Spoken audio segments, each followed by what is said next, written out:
quorum.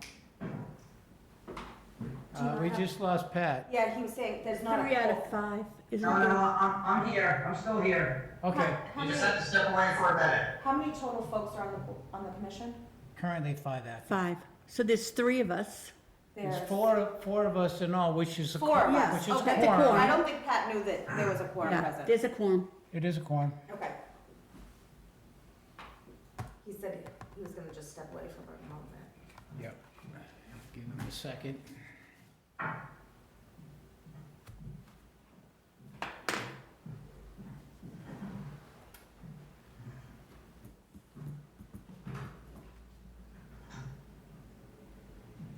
Mike, that is the final draft you sent me, right? It's the final draft until we actually have the transition plan itself, so it's the final draft that you guys will be reviewing. Okay.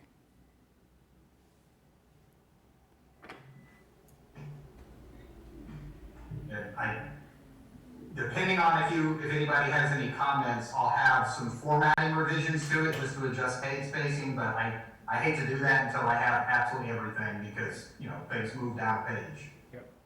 No, understood.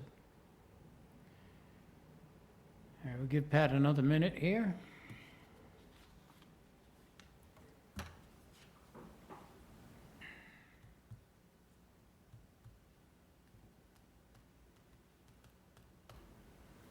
So Ron, how are you today? You're sharing the show here? Yeah, Kim put it all on me so she could go to Yellowstone National Park. Oh, she's been a lot more Honestly, places can't than blame that. her. I told her not to stop at any bison petting zoos. Well, you stay out of the bison petting zoos and don't bathe in the boiling hot water. Yeah, right.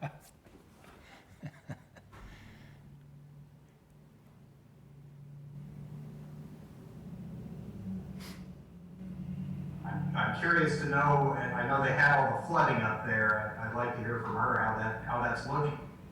Yeah, we'll have to get the whole story when she comes back. She hasn't mentioned any problems with flooded out roads yet. Although her husband had told me before they left that there is another way into Yellowstone, not using that road that we've seen on the news having been flooded out. So I don't think they're having any trouble. I think they're having a good time, which is what they should be doing. She's been putting on 40+ pictures a day on Facebook. Oh, I didn't know that. Yeah, Oh, I'm huh? hoping she'll make some kind of a CD or something out of it, a DVD, because they're all gorgeous. And I feel like I'm not, and on the small screen, I'm not getting the real picture. So if you put her on a CD, that would be great.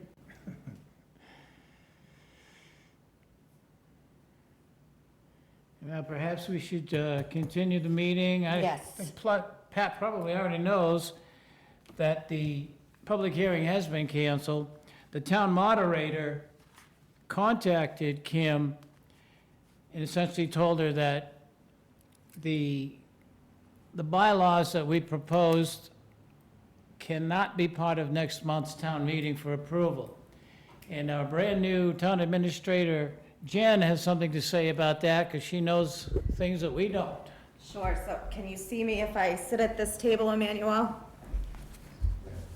I can't see you, Jen. I didn't realize you were here. Nice to hear you again. Hi, Mike. We don't have a quorum yet. But, Pat, I think we do. We do? Yeah, you're a quorum. There's only 5 people on the board. And we have 4. The board has got 6 people on it. No, There's 4 of us Mike- here. well, The Michael- board is 5 people, but it is, oh, you 2 are on the same Zoom, so we have 4 here, we're good, I'm sorry. There's 4. Never mind, we're good. the bylaws say 4 is a quorum, so It the is. bylaws we have not yet had approved. In any case, what I was saying was that Kim, you there, Pat? I'm still here. Okay. That John, and I butcher his name whenever I say it, Minder's mom. Mindersma? Okay. The town moderator contacted her today to tell her that the bylaws will not be on next month's town meeting, and she didn't explain why. Perhaps you know, Pat. She did to me. She just explained it to me. Oh, she So- did? Oh, give us a, Kim said that John told her that we need to meet with the bylaws committee, but he said they don't like the bylaws because they think it gives us, the Disability Commission, too much power. And Kim tried to explain to him that those bylaws came straight from the state. yeah, it's a boilerplate set of It's a bylaws. boilerplate. And he said we have to meet with him, so we are going to be meeting with him. So if I can just add to that. Yes, please do.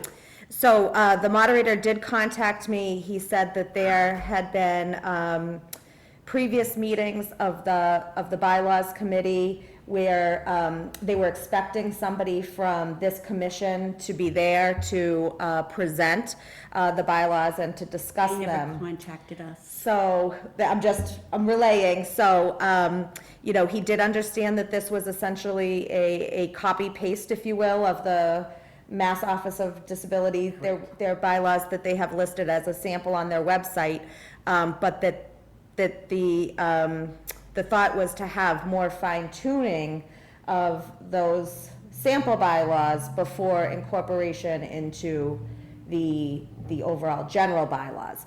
So the thought was to, that overall the sentiment was in support of this commission and in support of having a good set of bylaws, but to put it off to the Springtown meeting so that folks could have more time with the bylaws committee to have a final better product. The concern was, as they stood now, if the commission was still to go forward at the fall town meeting, that perhaps the bylaws committee would not be in support.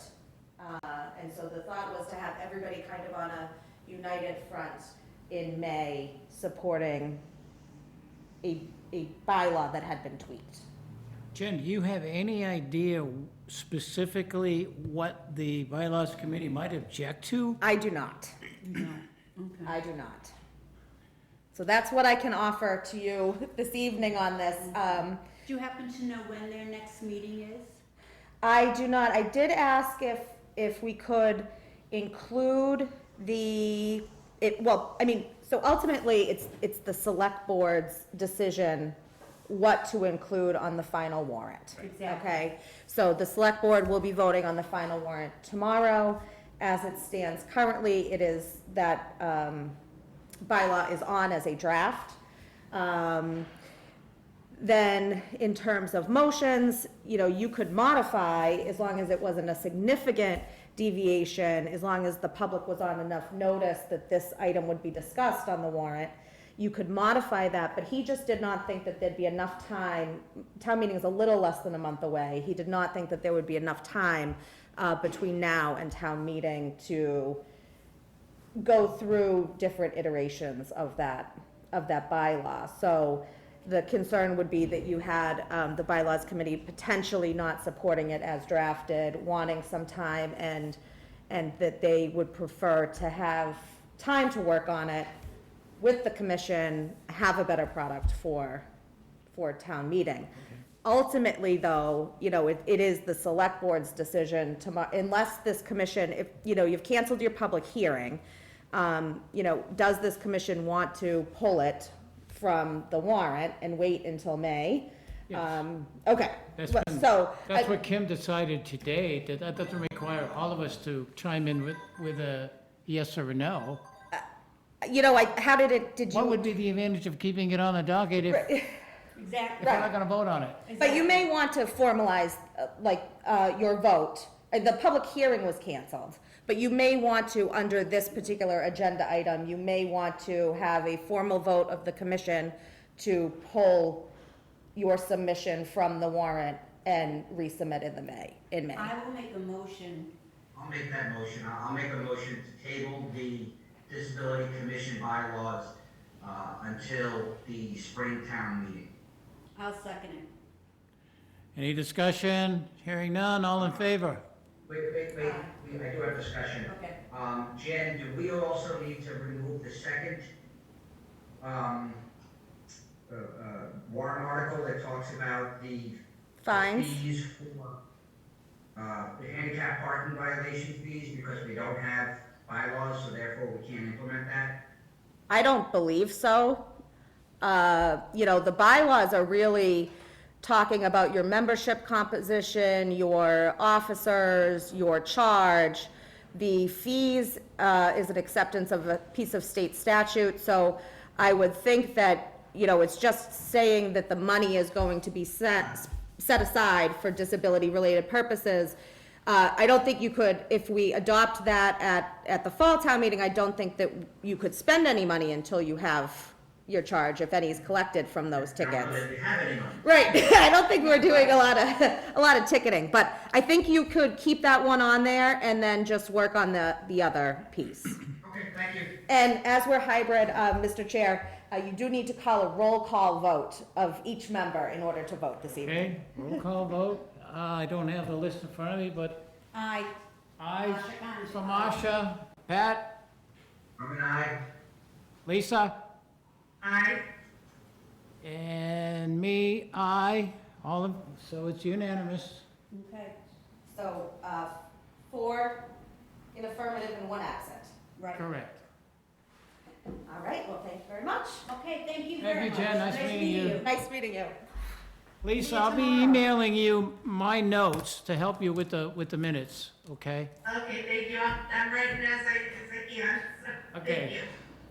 All right, the next item on the agenda is the added language to the ADA coordinator's job description. Now, Kim had given me a document that I think she created, made it look like it was part of the self-evaluation and transition plan. ADA coordinator 3.2.1 findings in the self-evaluation plan. I went to see Jim Purcell in order to have him include the following paragraph in the ADA coordinator's job description. It just so happens that the ADA coordinator's position contract ends at the end of this year, so the timing is perfect. They've just begun entering negotiations with our current building inspector. And the intention now is to add this language to his job description in the next contract. And I'll read it to you. I sent everybody a copy. I have hard copies, but in fact, I can give you one. I don't know where, one moment. I don't know where she got, oh, it's right here. Oh, thank you. Where she got this, because it doesn't appear in the draft that we were sent last month of the self-evaluation plan. But it reads, in order for, this will be included in his job description. In order for a municipality to successfully comply with the intent of the ADA, it is critical that its ADA coordinator take a proactive role in performing his or her role.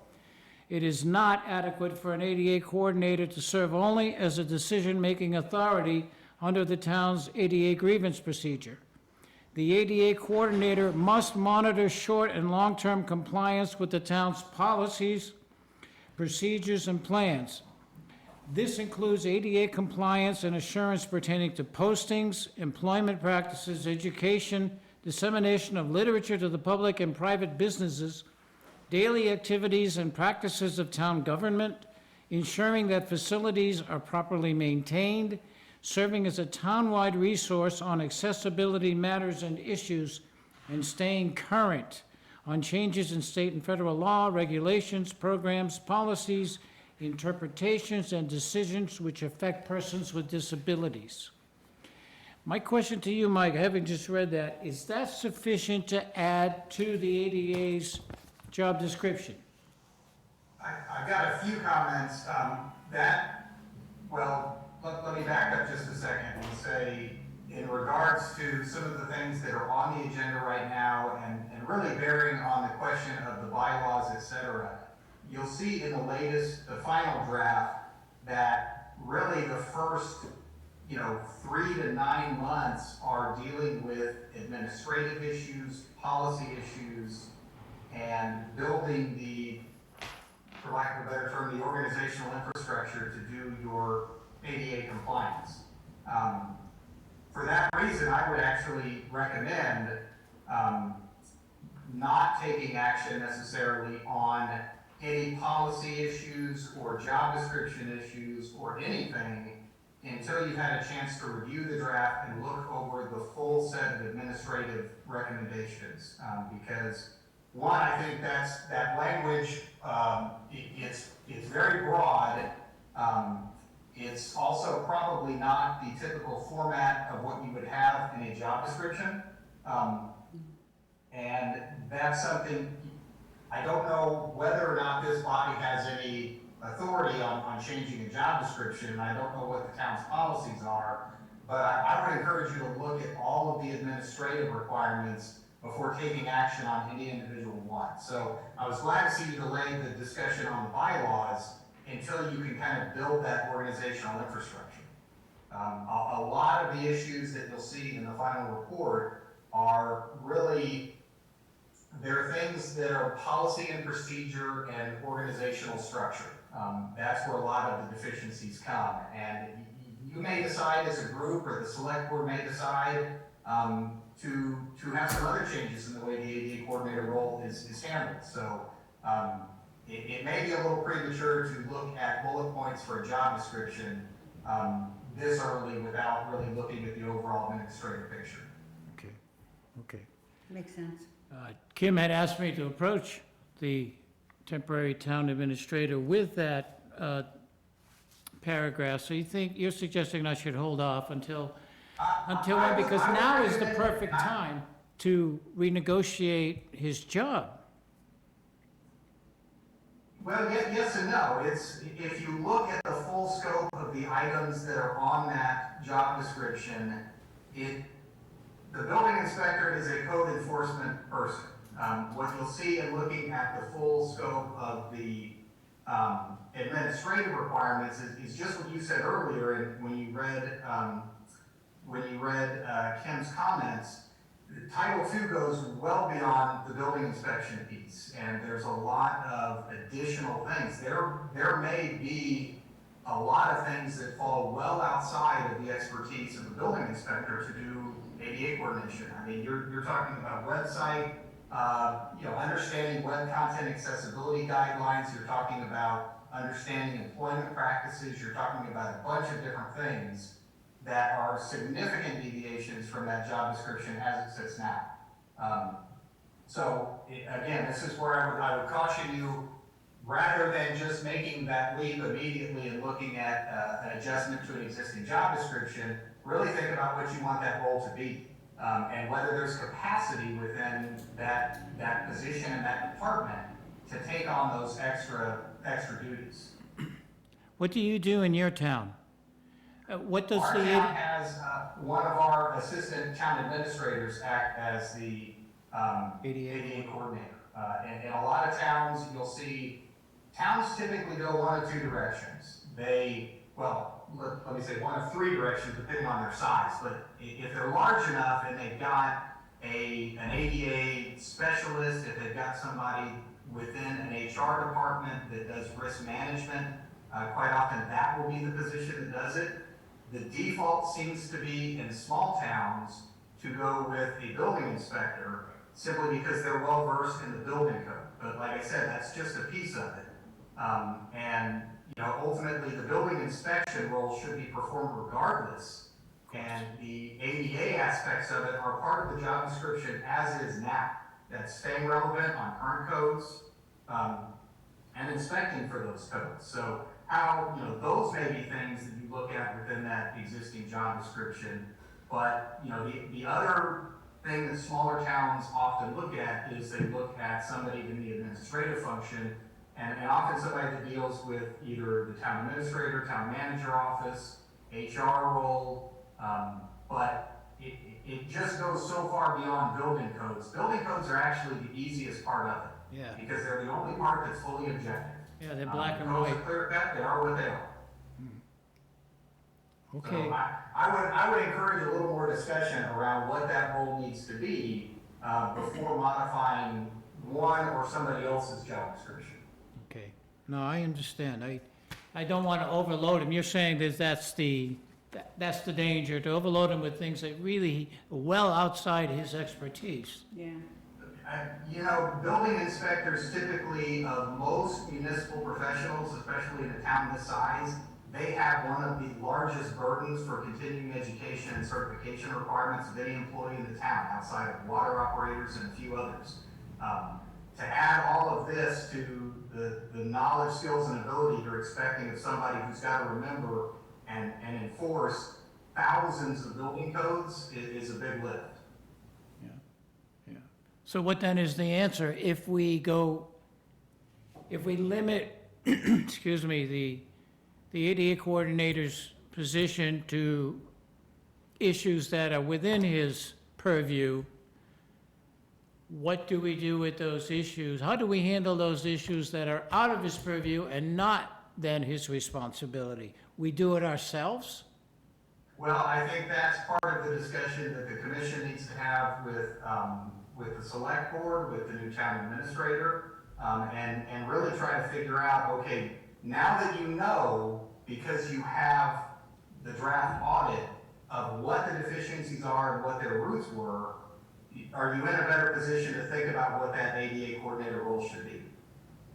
Okay, Yeah. so we're gonna have to regroup and talk Yep. about that.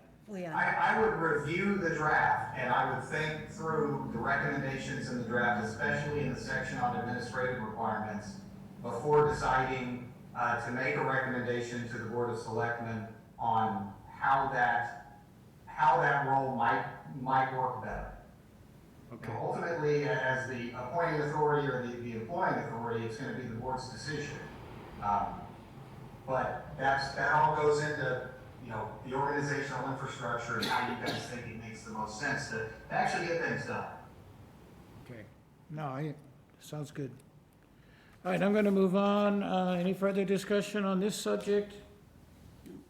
I want to move on to the grievance procedure issue, which was one of the top priorities you, Mike, suggested that we pursue sooner than later. Kim, again, another handout that I sent to everybody was Kim's, let me give you a copy of this. Kim had created this page titled Town of West Boylston Grievance Procedure under the Americans with Disabilities Act. This document exactly mirrors the sample grievance procedure that I also sent you. It just fills in the name, address, contact information of the current ADA coordinator. I spoke to Jim Purcell about this issue, and he said before we take it to now Jen, so she can bring it before the select board for acceptance as a policy of this town, that we need to bring it to a vote. The commission needs to approve or accept this document before we can approach the town administrator. Is there any discussion before we even get to a vote? Any concerns, Pat? No? Okay, can I have a motion? So moved. That we accept this grievance procedure as policy. I'll second it. All in favor? You gotta do a roll call. Any discussion? We need roll call? Yeah. Okay, Marcia? Aye. Me, aye. Pat? Aye. Lisa? Aye. Okay, we're good. That's unanimous with one person not in attendance. Right. That is all I have that Kim wanted me to put before this meeting. I'm gonna turn it over to you, Mike. with your comments about the, by the way, I sent everybody, Mike at 5:30 tonight sent me the final draft of the self-evaluation and transition plan, and I turned around and sent it to all of you. So let me know if you didn't receive it, because first time he sent it to me, I didn't receive it. He had to send it as a folder. I've sent it on to everybody as a PDF file, so I hope you all get it. If you don't, It's a sizable file, so, Ron, what may work easiest is if you'll forward me everybody's email address that they wish to access it from, I can send them a direct invitation from the folder so that they can go in and grab it. It's about 25 megabytes, so. I did not get it. I didn't get Yeah, it. it's a biggie. what I'll do then, It has a lot of pictures. I'll email you then with everybody's handles, and then you can Okay. email it all to them individually, because it does work with the folder. Yeah. Yeah, well, that's one of the downsides of accessible PDFs is they embed an enormous amount of information in them. So you wind up with a fairly large document. Ultimately, when we post this to your website as a final version, we'll either do it in an accessible PDF, which I'll probably have to bring up in a thumb drive, or as an HTML document. We can talk about that with Jen and see how she wants to post it. But I think I can share my screen, right? I think so. Let's see. Yeah. Okay, so.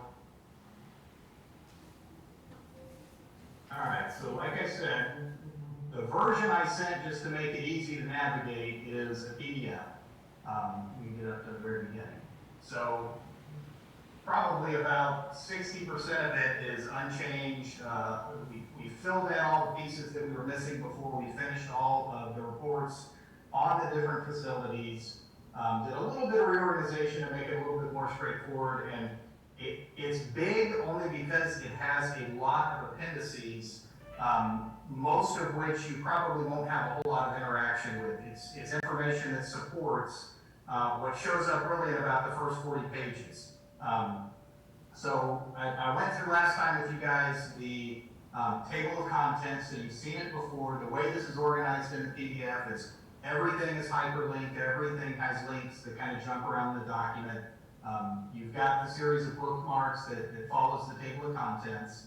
I did expand and simplify a little bit the limitations to the obligations, because ultimately, when we finished all of the facilities reviews, there is such a large amount of physical deficiencies, you're never going to be able to afford to fix them all.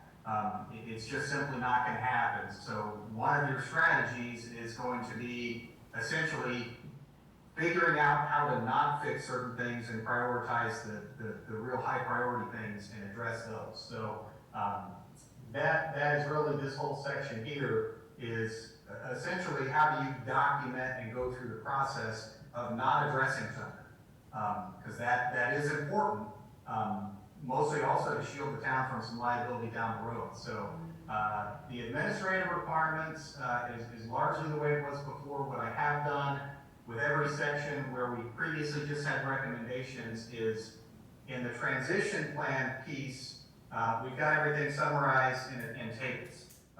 So like I told you, we would wind up with a checklist of all the things you needed to do in each of the core areas, the administrative pieces, the townwide policies and procedures, the department-specific policies and procedures, the communications piece, and then finally the facilities piece. So kind of moving down, you've seen most of this already. And I'm just going to kind of get us to a point where we're starting with something you haven't seen. So we did finally get the full reviews of both the schools and the remainder of the parks. And I did add a pretty good section, because one of the things that came up in the public input session, or the survey that we had, and that really is an area that hasn't been addressed particularly well anywhere in Massachusetts, is town meeting and accessibility in town meeting, in particular in the smaller towns that use their high school auditorium and have in the case of West Boylston, have pretty significant barriers to accessibility in that building. So there is some discussion and some recommendations around public meetings, in particular on town meeting.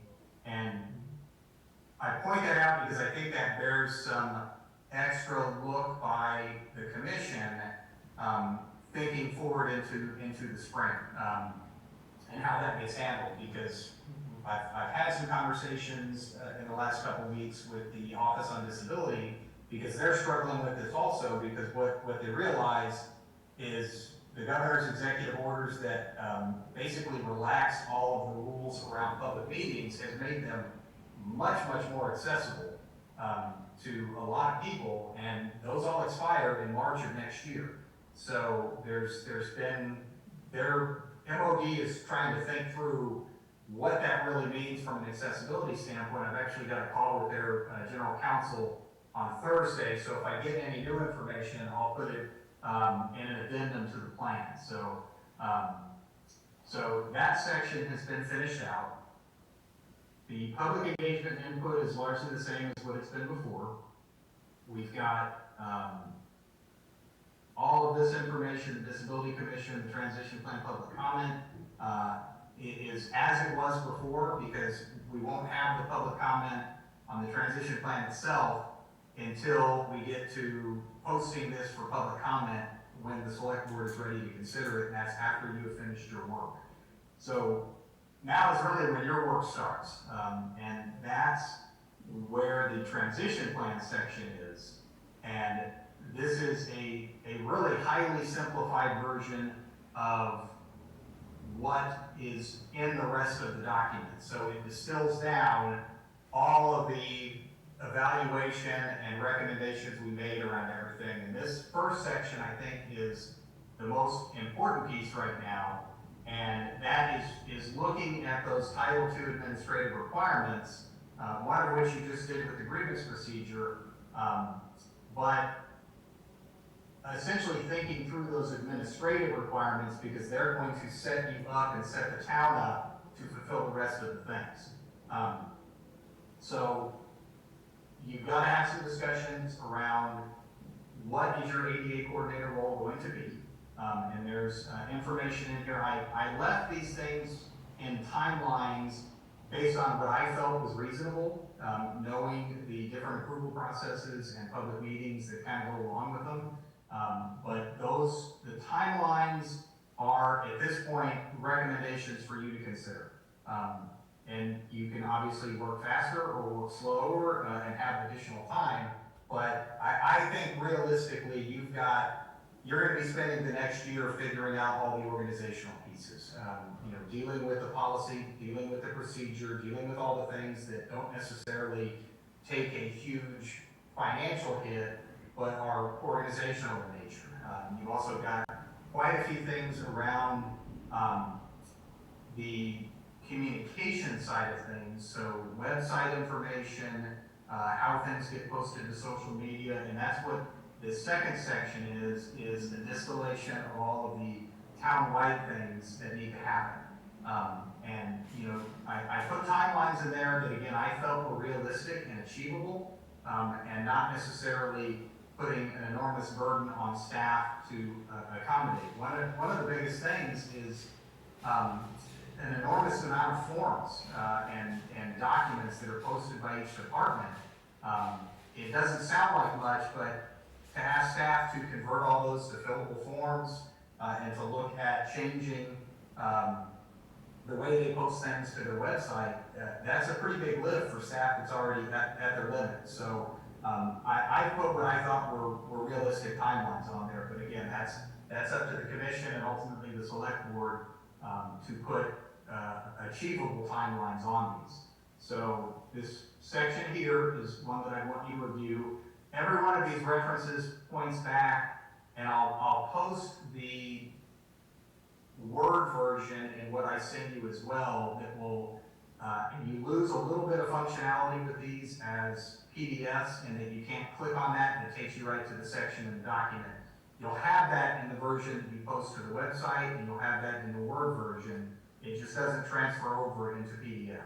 All the website links and everything work just fine, but that little feature you lose. So if you need more information about any of these pieces, you can just go to this section, and again, that follows the numbering scheme that you see in the bookmarks off to the side.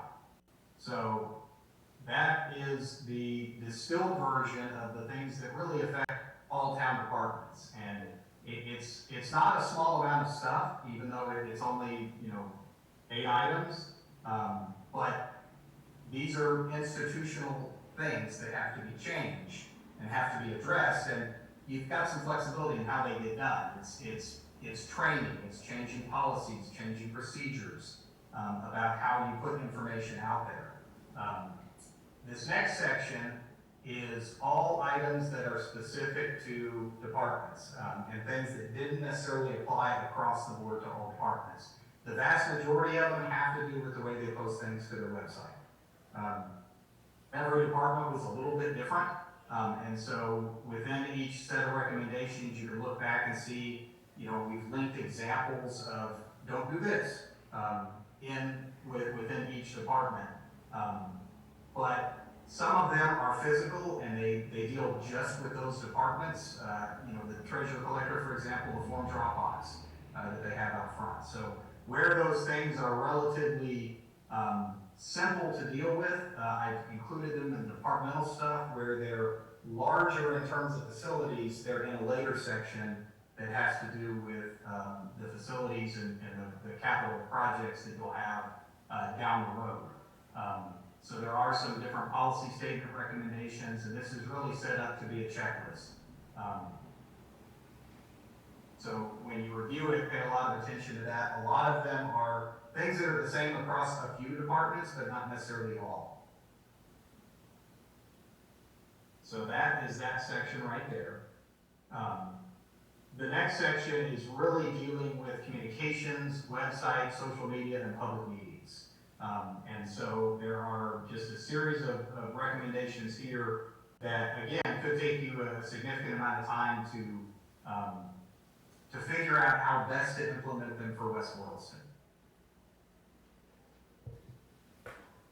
And then we get to the part that this commission is going to have a lot more discussion on as they try to figure out what are the most important things to address. And that is all of the physical improvements that need to be made. Now, I put a little narrative on the front of this so that it would be understandable that this plan does not presume that you're going to do everything on this list. You can't.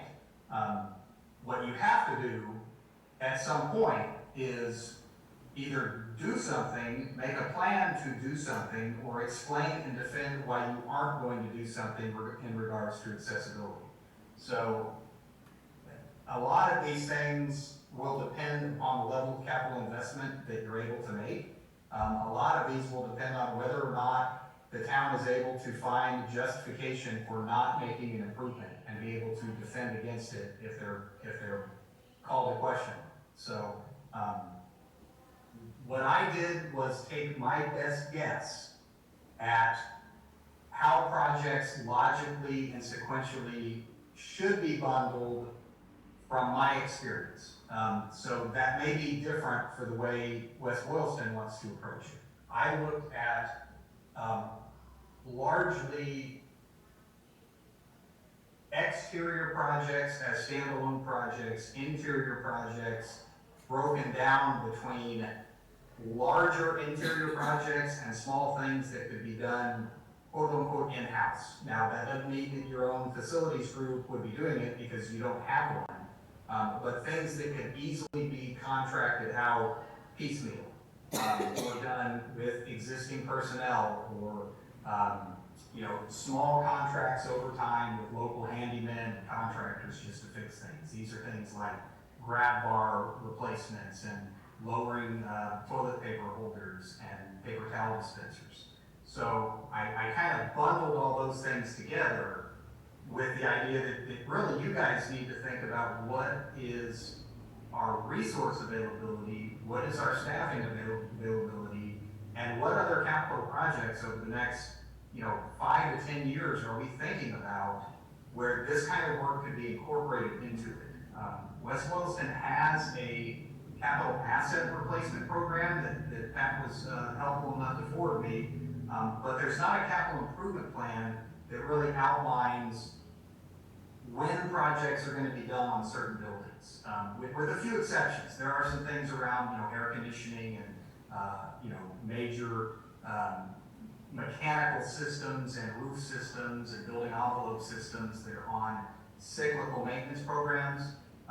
But there wasn't much that I could find that, said, okay, well, we know we've got work on the library that we're going to want to do in a few years that includes, renovation of the exterior or building envelope project there. Let's incorporate doing access improvements at that time. So this is the hard part, is you guys figuring out when and how and in what volume are we going to try and tackle the projects, or if we're not going to tackle them, we've got to build the reasoning why. So we have to go back through, are we going to try to seek safe harbor on something? Are we going to claim a technical or financial infeasibility argument on something? What are the reasons why we can't fix them? So I would encourage you just to take some time to read that and think through how do all these things really factor into long-term financial plans for the town, because there are some significant facility issues at a few of the locations, in particular on the schools, that you're not going to fix piecemeal. As an example, looking at West Boylston High School, middle high school, almost every single sidewalk and route on the exterior of that facility, every single ramp, every single curb ramp, all of the parking, all of the site elements, access to the athletic fields, nothing, virtually nothing was in compliance with either the 2010 or the 91 standards. So there's not an easy fix to that. Anybody who's done any kind of major facility projects, especially on an exterior site, you can't fix one ramp and not expect it to impact a sidewalk 100 feet away if you're chasing grades from one space to another. So there are a number of projects that are probably going to have to start with feasibility analyses of whether it's even possible to fix this without spending an enormous amount of time and effort to do something. That may get you to a point where you can do some phased approaches to your capital projects, in particular around Goodale Park and both of the schools.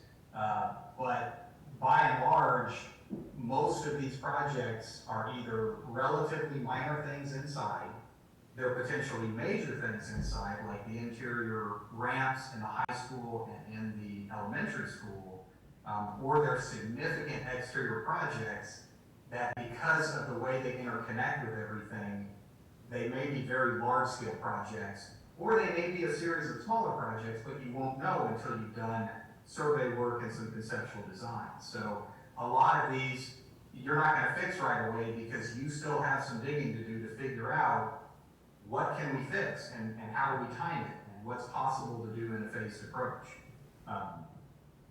So that's the big section that this group is going to be really trying to figure out, how do we prioritize these things. So to that, I'd like to ask some guidance on, what do you guys see as the most appropriate way to start putting some timelines on these projects? Perhaps we schedule our next meeting in order to discuss just that subject. Try to create a list of priorities that are feasible. We don't have the ability to do that. That's going to have to come from the select board working with the finance committee for the funding on it. We could say this is what we want to do. Right. Where's the funding going to come from? That's not something that this committee is going to be able to decide. No, but I think that we need to put our input into it and, present to the Board of Selectmen, to Our the Finance Committee, recommendations. our recommendations. That's what other committees do. Right. I agree, but as far as we can make a recommendation, this is what we think, these are this is the order we believe these projects should be tackled. But once that's done, we're not, we're gonna say that this is when it should be done. That's gonna be completely out of our control. And that may be, Pat, the best way to do it is really put some long tails on some of these timelines and be honest and open about, you're not in a position yet to be able to really fully prioritize these things. I mean, these are major community decisions in some cases, because I look at some of the work that needs to be done, and, in the high school, for example, that's a major investment to try to fix the site and deal with all the things on the outside. That's a decision that really comes along with, in 5 years, are we building a new high school? Is that I'm something? just gonna say that the schools are talking about that. I mean, it's not 5 years, but it is been taught, it's no decisions have been made, we have no timeline, but it has absolutely been talked about. But you And, can't just ignore the upside of this is the upside of a transition plan, is there's no guidance on when these things have to be, on exactly what this needs to look like. It's whatever works for your town. And this is why, when I started my explanation of everything, this is why it's so critical that you don't rush on the small stuff on the front end, and you really focus in the beginning on the organizational structure that you're going to use to accomplish this stuff, not necessarily on the projects themselves. Quite frankly, you'll make a mistake if you do that. You've got to approach all this comprehensively, and everything, and the decision to do one of these projects may mean you can't touch another project for 10 years. It's a significant burden to try to make those without having a good structure in place to decide about how to prioritize. And that may be part of what you put in your transition plan is, okay, in the next year, we're going to put priorities on all this stuff. And that's an acceptable approach for a transition plan. In the meantime, you're going to work on your program and policy modifications. Everything you build and everything you fix from here on out, you need to do it right, but you know that now. But you're going to start building the institutional structures that you're going to use to implement all of this stuff down the road. So you don't, this group doesn't need to sit there and lay out a 10-year plan for building all this stuff. It'll never work.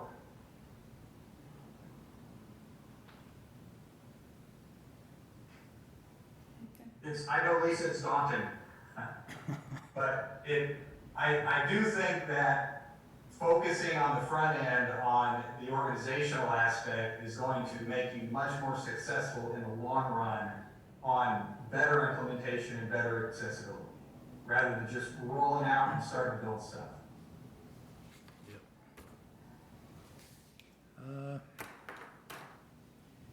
In one of your emails, Mike, you mentioned what to do to post or distribute to avoid, I can't even running afoul of OML.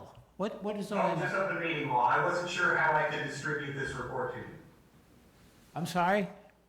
I wasn't sure how I was allowed to distribute the report to you, if I had to send that to the chair and have them send it out, but we solved that problem. Open meeting law was OML. Okay. Okay. Anything else? Did you want to discuss any of the questions you may have received from members? Well, I only had feedback from 2 members on the draft, and again, the draft was incomplete, so I understand that. I hope at least that I'll get some more feedback on this final version. But the questions were largely around the role of the ADA coordinator, and then, Ron, I think you had a couple specific questions around population and obligation to deal with the county lockup that you have in town, and a few other things. And I think I answered those I think I answered every question you sent me. Indeed you did.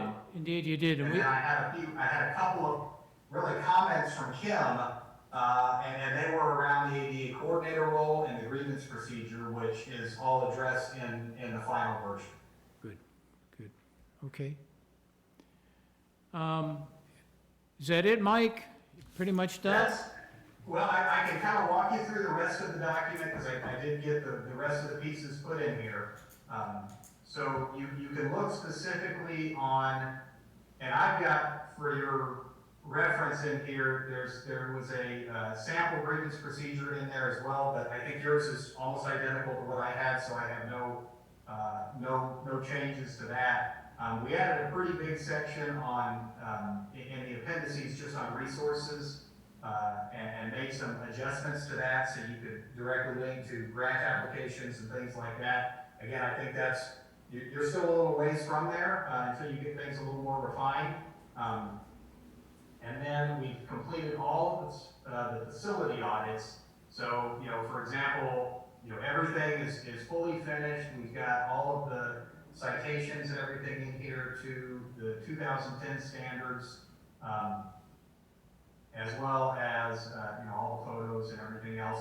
Where possible, we made recommendations for mitigating some of these, but what you'll see in particular on the schools, buildings, and on Goodale Park is really a need to perform some further study and to do some survey work and to do some longer range planning, which, that if that's part of the discussion, for example, around the schools' desire for new schools, that's when you bring that kind of, all that kind of information together. But you'll see that, yeah, everything is in here. The only thing I have not included at this point is the actual printout from the vendor for the survey, but we have all of the survey information summarized in the public input section.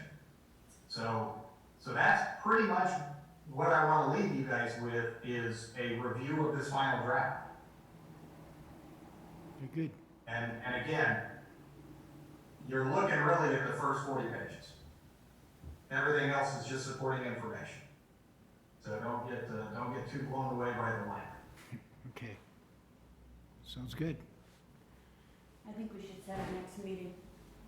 The first thing we have to do is to approve the minutes of last meeting, which was the first item on the agenda, which I Oh, yeah. bypassed. Do I have a motion? So moved. A I haven't second? seen those minutes. Did those minutes get emailed around? I'm sorry? I didn't see those minutes. I sent them to everyone. No receipt. We can vote on it, I can abstain and you'll still carry, that's fine. Yeah. I just didn't, I'm not saying you didn't send them, the stuff that was sent, I must have missed it. Okay. Okay. Do you want, somebody needs a second. I'm sorry. Somebody needs to second it. Lisa, would you second it? I will second the approval of the meeting minutes from last meeting. Okay. Oh, that's right, you weren't at the last meeting. That's okay, she can still. Yeah, am I allowed to do that? No, I guess. Yes, you maybe I'm will. not. You can vote on meeting minutes even if you were not there, you do not need to abstain. Okay. So I second the approval of the meeting minutes from last month's meeting. All in favor? Got a roll call. Roll call. Aye. Marcia? Aye. Aye. Me, aye. Lisa, aye. Okay, that'll do it. And I'm going to abstain. Okay. Right, Pat abstains because he didn't read them. Okay. All right, schedule the next Next meeting. meeting. About a month from now, would you say? Well, yeah, and I'm thinking because, oops, what's today, the 20th? Today's the 20th. Could we, since we, had to cancel the Hearing. public hearing, could we use the 4th, or is that too soon for people to have gone over it? I'd rather wait until Kim is back, Okay, so we can plug her into what we've done all right. to date. I don't know when she's coming back, but it was not gonna be before the public hearing. Right. How about the 25th then, of October? As good as anything, that's a Tuesday, The 6 o'clock? Tuesday, 6 o'clock. I can do that. Good. Sounds good. Is it all right with you, Lisa? Yeah, Lisa's good. Okay. Motion to adjourn, unless there's something anybody else needs to discuss, wants to discuss. I guess we're good. We're good. Have a motion to adjourn. I'll second it. All in favor? Aye. Aye. Aye. Thank you all. Thank you, Mike. Thanks, Mike.